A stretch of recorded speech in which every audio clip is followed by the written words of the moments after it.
The 2025 Royal Rumble event was so fun to watch, and in today's video, I just want to take a few minutes to share my opinions on everything that happened. My name is Tyvon Knows. Make sure to like this video, and if you are new, hit that subscribe button. Now, the World Rumble kicked off with Stephanie McMahon opening up the show, and it's always a treat to see Stephanie as she shared a fine speech before kicking off the Women's Rumble. The Women's Rumble kicked off between Liv Morgan and Io Sky, two of the fan favorite women at this moment. Now, I'm not going to lie. Seeing Io kick off at one kind of scared me because that was my pick to win, but it was still fun seeing more time of her inside the Rumble competing against all the other women that came after her. The Women's Rumble was so fun because we got a lot of great surprises like Trish Stratus, Alexa Bliss, Jordynne Grace making her official WWE debut as a WWE superstar, and she did great. And then we saw Nikki Bella, which was probably one of the biggest surprises of the night because who would have thought that she would be in this Rumble, especially considering her history with the company.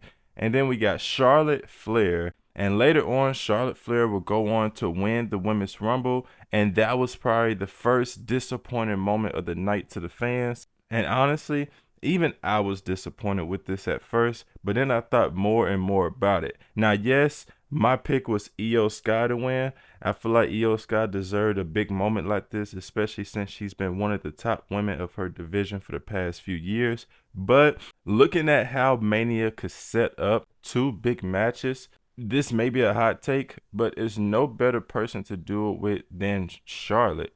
Because look at the champions right now. You got Rhea Ripley, who has lots of Mania history, not just history, but lots of Mania history with Charlotte. So that can be a good little match between them to see who's really the best after everything that they've been through. And then you got the dream match that everyone keep asking for, and that's Charlotte Flair versus Tiffany Stratton. So I do see why they made Charlotte win, and it looks like they're going to go down the Charlotte and Tiffany route. Mainly because we already seen Charlotte and Rhea 3 times. Now, don't get me wrong, I wouldn't mind seeing it again, but if I had to choose a match between these two, I would want to choose Tiffany and Charlotte because I feel like that would be more of an unpredictable match. As for Rhea versus Charlotte, we 100% know that Rhea will win because she's one of the biggest faces of the company right now, and you don't want to ruin that momentum.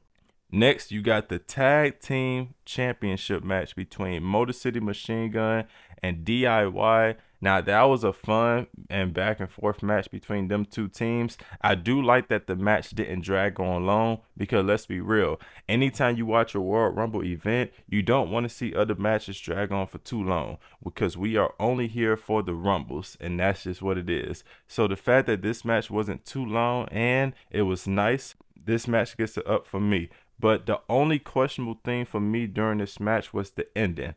Now, the Street Profits came out and they helped DIY retain. And then after they attacked DIY, and I get why they did that because they wanted to send a message to the tag team division, but it felt kind of forced. They didn't really have to involve themselves in the match. They could have just waited until the match was over and then attacked the champions. But I get it. And other than that weird ending, this match gets it up too. Then you had the ladder match between Kevin Owens and Cody Rhodes as they fought for the WWE Championship with both titles being on the line. And many people would say that this was a match of the year.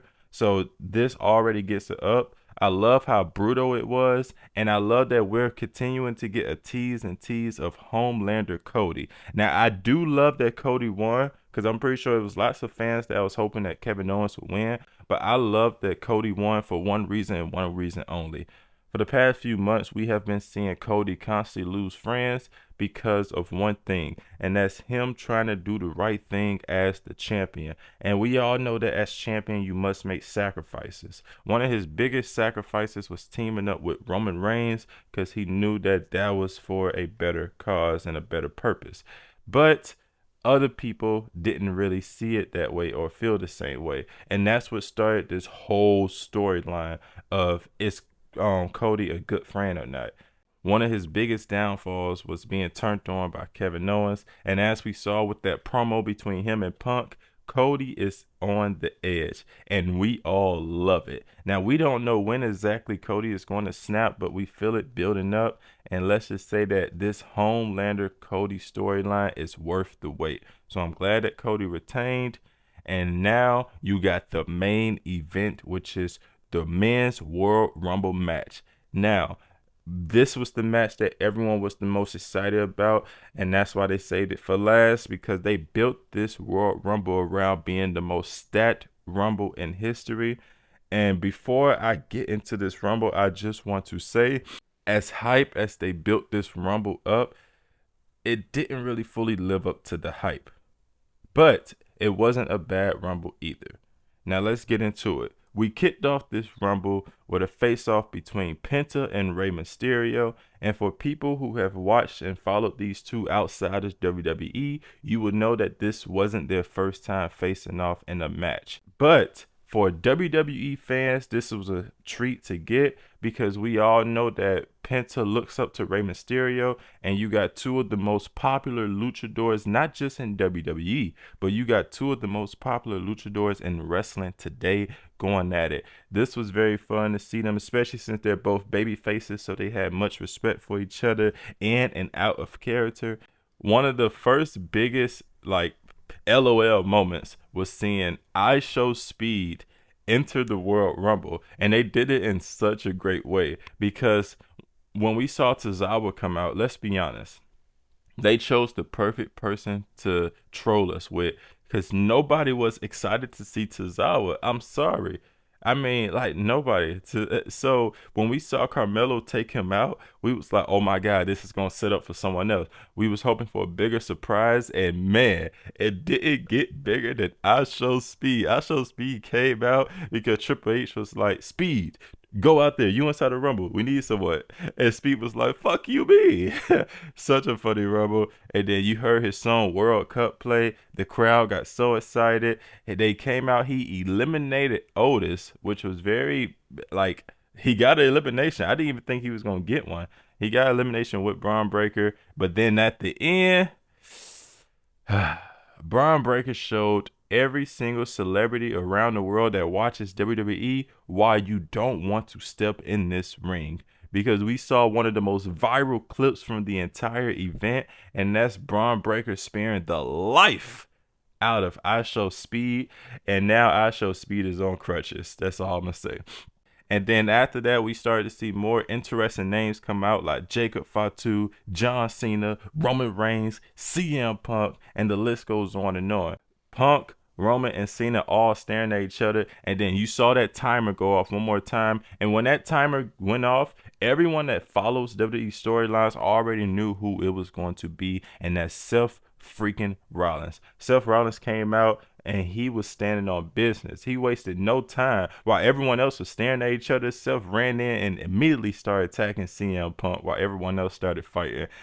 And towards the end, that's when you got probably one of the most shocking eliminations. This was even more shocking than when Nia Jax yeeted out 6 women earlier by herself, which I ain't gonna cap. That was the most, you know what, I'm gonna get into that in a second. But one of the most shocking eliminations was when we saw CM Punk eliminate Roman Reigns and Seth Rollins, and after that, Logan Paul of all people eliminated CM Punk from behind, and you can tell by the crowd's reaction that they were shocked and disappointed at the same time, because most people's favorite to win was either Roman Reigns or CM Punk.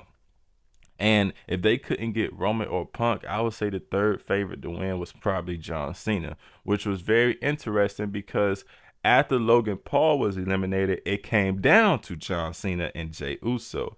And this was hard to tell. Was it going to go to the underdog Jey Uso, or was it going to go to a fan favorite veteran like John Cena? Now, both of them was going back and forth. They was on the apron. They had everyone on their toes. They had me scared. My heart was dropping the whole time. I didn't know who I wanted to go for, if I'm being honest. But because Cena is my favorite of all time, obviously I had more biased love towards him. So I low-key wanted Cena to win. But at the end, we saw Cena go for an AA.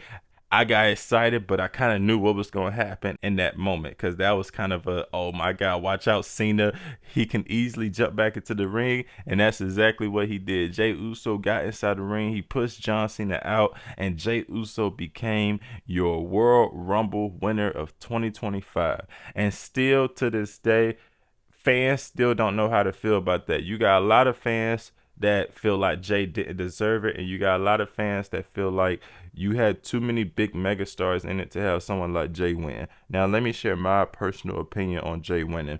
I liked Jay winning more than Charlotte winning, being straight up, and I still like it more, even though I understand why Charlotte won earlier.